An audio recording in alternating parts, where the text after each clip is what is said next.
Hi everyone, good morning. कैसे हैं आप सभी? उम्मीद करूंगी कि आप सभी ठीक होंगे और हम सभी ठीक हैं। तो स्वागत है आपका अपने YouTube Himachali blogger Shukla channel पर। और आपके साथ साथ हमारा भी स्वागत है, क्योंकि मैं भी बहुत दिनों के बाद आज ब्लॉग बनाने लगी हूँ। क्योंकि मैं घर के कामों में काफ़ी ज़्यादा व्यस्त थी, तो इसलिए मैं बहुत दिनों से ब्लॉग नहीं बना रही थी। और ना ही मैं कुछ यहाँ वहाँ से शूट कर रही थी। तो जो सारा शूटिंग जो था वो शुक्ला जी ही कर रहे थे। और हमारा बीच बीच में ही अब ब्लॉग भी आता है। कंटिन्यू हमारा ब्लॉग भी नहीं आ रहा है, क्योंकि वो भी अपने काम से ज़्यादा ही व्यस्त है और मैं भी। तो आजकल वैसे भी बच्चों के फाइनल एग्ज़ाम चले हैं, तो बच्चे लोग फ़ोन भी बहुत कम देते हैं। उनकी अपने स्टडी का काम भी फ़ोन से ही काफ़ी चला होता है। और कुछ देर स्टडी करते हैं और कुछ उनके पास बहाना भी बन जाता है कि हम लोग भाई पढ़ रहे हैं, और वहाँ पे कुछ वो अपनी फुल मस्ती भी कर रहे होते हैं।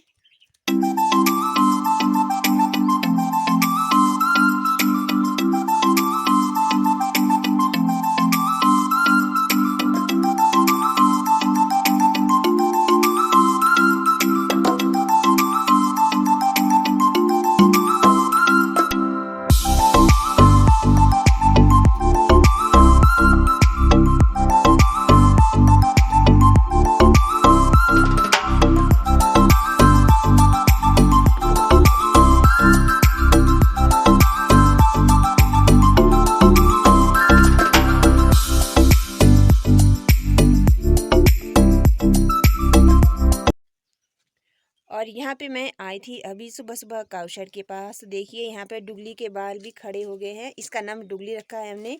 तो इसको काफ़ी ज़्यादा ठंड लगी थी, क्योंकि हमारे मौसम यहाँ पे कल बिल्कुल ख़राब था। काफ़ी ज़ोर से तूफ़ान आंधी वगैरह चली थी, लेकिन बारिश तो ऐसे ही हुई हल्की हल्की।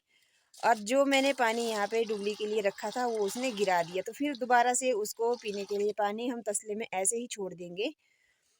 जब उसको प्यास लगेगी तो अपनी मर्जी से पी लेगा। और ये देखिए इसने यहाँ पे ये सारा पानी गिरा दिया।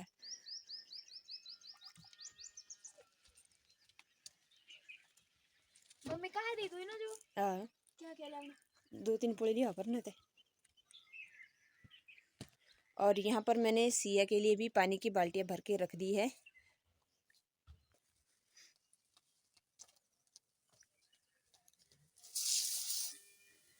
और यहाँ पे गायों को हमने यहाँ पे घास डाल दिया।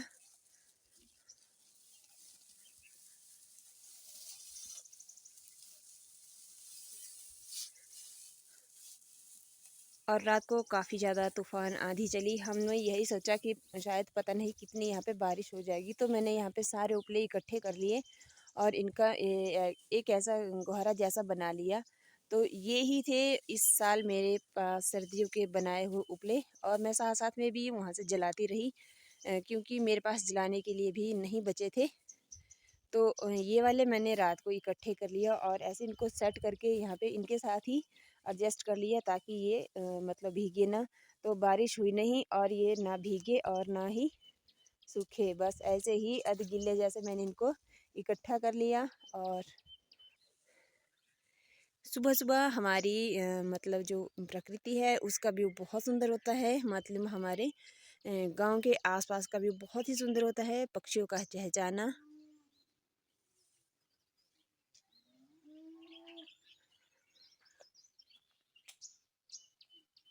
ये देखिए पक्षियों का चहचहाना, पशुओं का रावना। मतलब पशु सुबह सुबह हरा चारा चारे के लिए रामते हैं कि हमें हरा चारा लेकर आइए। तो अभी हम भी चलेंगे हरा चारा लेने।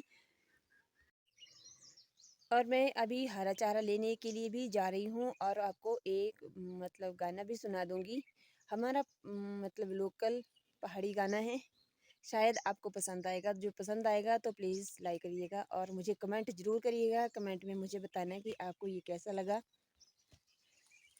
सोनी सोनी है शिमले दी सड़कां जिंदे हाय चले चमेलिया यो सड़कां जिंदे हो काली कगरी ले आया, हो काली कगरी ले आया, हो काली कगरी ले आया। हो सोनी सोनी शिमले दी साढ़े काजिंदे हाय छले चबिलिया यूं साढ़े काजिंदे हो काली कागरी ले आया हो माए नी मेरी शिमले दी राहे चंबा कितनी की दूर आए चंबा कितनी की दूर हो माए नी मेरी शिमले दी राहे चंबा कितनी की दूर ओ शिमले नी बसना कसौली नी बसना शिमले नी बसना कसौली नी बसना चंबे जाना जरूर है चंबे जाना जरूर माए नी मेरी शिमले दी राहे चंबा कितनी की दूर है चंबा कितनी की दूर।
तो अभी मैं पहुंच चुकी हूँ घास लेने के लिए घासनी में। तो मैंने आपको थोड़ा सा आसपास का व्यू भी दिखा दिया और अभी शाम के लगभग 4 बज चुके हैं और अब सुबह सुबह हमारे यहाँ पे काफ़ी तेज़ धूप होती है।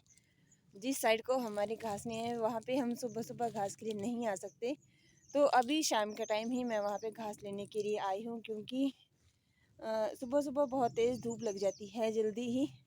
तो शाम के टाइम अब हम घास भी ले लेंगे और काऊ शेड के काम करके अपने घर के कामों के लिए भी फ्री हो जाते हैं। तो साथ साथ में मैं यहाँ पे भी कुछ घास भी काट लेती हूँ और कुछ कांटे भी काट रही हूँ। तो वैसे तो कांटे अगले महीने में भी काट सकते थे लेकिन तब तक हमारे यहाँ पे बहुत तेज़ गर्मी पड़ जाती है। तो इसलिए मैं साथ साथ में ही कांटे भी निकाल लेती हूँ। ये कभी कभी मैं इस तरह से कांटों को एक साथ काट के इकट्ठा रख जाती हूँ और साथ में खुद काट लेती हूँ घास। तो ऐसे ही थोड़ा थोड़ा काम करके मेरे सारे काम फिनिश हो जाते हैं, नहीं तो काफ़ी दिनों तक वैसे ही काम लटके रहते हैं।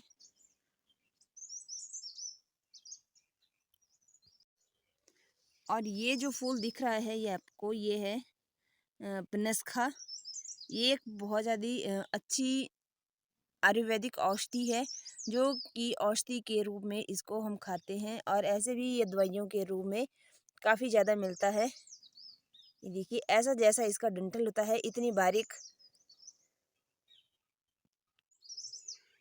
और ये जो मैंने आपको बनस्खे के फूल दिखाए, तो ये जब हम छोटे होते हैं तो हम जब जंगल में गाय चराने के लिए जाते थे तो हम वहाँ से बहुत सारा इकट्ठा करके आते थे और हम अ, एक शर्त पे इसको इकट्ठा करते थे कि जितना हम लेके आएँगे हमें उसका थोड़ा-सा हिस्से के पैसे चाहिए, तो हमें सिर्फ़ 1 या 2 रुपए मिलता था, क्योंकि उस समय तब टाइम भी वैसा ही था और बच्चों को 1-2 रुपया देकर ही भी मना लेते थे और हमें 1-2 रुपए मिल जाता था तो हम बहुत ही ज़्यादा खुश हो जाते थे। और जब हम हर छुट्टी के दिन ऐसा बनस्खा जंगलों से इकट्ठा करके लाते थे तो माँ-बाप उसे घर में एक साफ जैसे कपड़े पे सुखा देते थे, तो फिर हम बोलते थे कि अब इतना सा ही बच गया।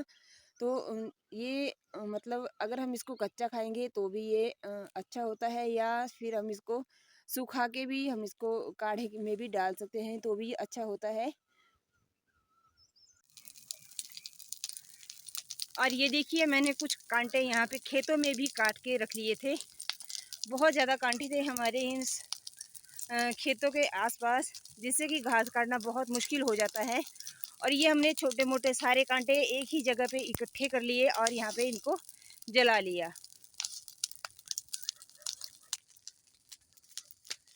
और कुछ यहाँ पे भी पड़े हैं दूसरी ओर। तो इन सभी को हम एक ही जगह पे इकट्ठा कर लेंगे ताकि ये एक ही जगह पे सारे जल के ख़त्म हो जाए, वरना क्योंकि आजकल जैसे गर्मियाँ बढ़ चुकी है तो वैसे ही आग लगने का डर बना रहता है, तो हम इसको जगह-जगह पे नहीं जलाएँगे।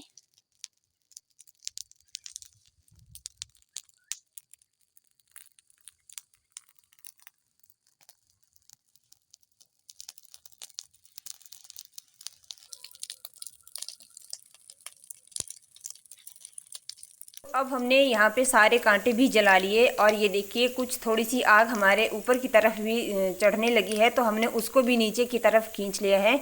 और अब हम चलेंगे घर।